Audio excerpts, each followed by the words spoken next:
شروع کوم په نوم د رب ذوالجلال چې ډېر زیات بخونکی او مهربانه ذات دی. قدرمندو کتونکو اوریدونکو یو وارې بیا محمد صدیق همراز په خپل همراز پوډکاسټ کې تاسو سره نیغ په نیغه مخاطب دی په دغه هیله چې روغ جوړ خوشحاله سوکاله او د صحت په کالو به مزین یې. قدرمندو کتونکو اوریدونکو نن سره په همراز پوډکاسټ کې یو داسې شخصیت ناستې کړی دی چې د پښتو افسانې یو معتبر نوموړې منلې او وتلې څهره ده چې چېرته هم د پښتو د افسانې ذکر کیږي نو د هغې تاریخ په دغه شخصیت نه بغیر نیمګړی وي. د دې نه علاوه چې کوم دی یو ډېر لوی محقق، نقاد، پښتون او دانشور هم دی او د هغې نه علاوه په د پښتو ادبیات په نورو باندې موضوعاتو باندې بېلابېلو موضوعاتو باندې ډېر کوټلي کتابونه هم لیکلي دي.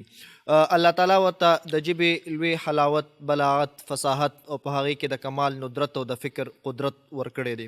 په خبرو کې ډېره رواني او وداني ده او د لوی سختن نه مو دغه سوال دی چې دغه رواني او وداني دوامداره وي. تاسو ته به اندازه شوي وي چې زه تذکره کوم د ډېر محترم پروفیسر نورالامین یوسفزۍ صاحب. سر د ټولو نه اول خو زه تاسو ته په خپل همراز پوډکاسټ کې هرکلی ویم. السلام علیکم ورحمت الله وبرکاتو. وعلیکم السلام، خوشحاله اوسئ او تاسو ته هم هرکلی وایو چې راغلي ما خواته. ډېره مننه سر، ډېر زیات خوشحاله شوم چې تاسو سره ناستي موقع په لاس باندې راغله. سر د روایاتو مطابق په زما ډومبۍ پوښتنه هم دغه وي چې نورالامین یوسفزۍ صاحب په کومه خاوره او په کوم سن کې پیدا شو او بیا ابتدایي زده کړې د کوم ځای نه او تر کومه حده پورې وکړې؟ نو دا زما خیال دی دا سوال دوره ګران نه دی خو دې جواب ما ته ډېر ګراني ځکه چې دا د خپل ځان په خپله بهرحال زما نوم خو نورالامین یوسفزۍ دی او زه شاه منصور زما کله دی.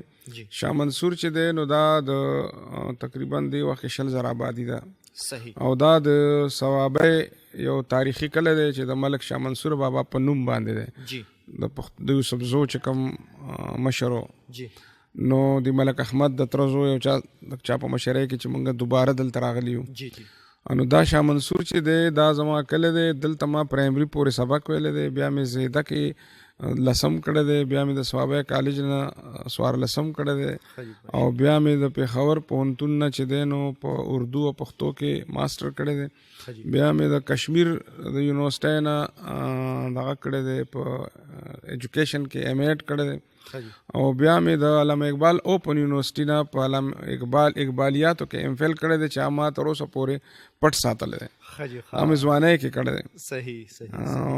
بیا دا ده چې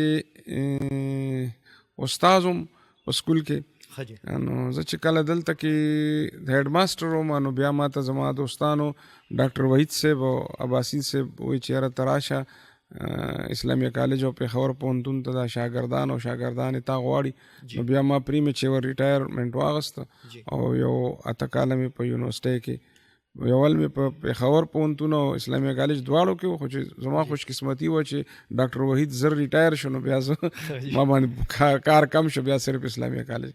صحیح. او ستاسو مخکې سر عموما زنانه خپل عمر پټی چاته عمر نه ښیي.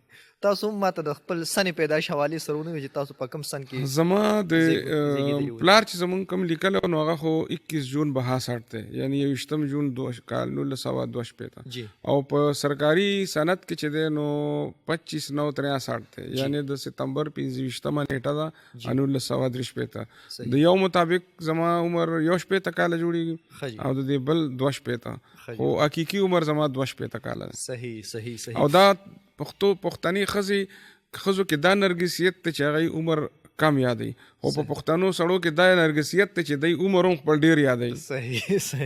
چې زه لکه مشر شم. بالکل.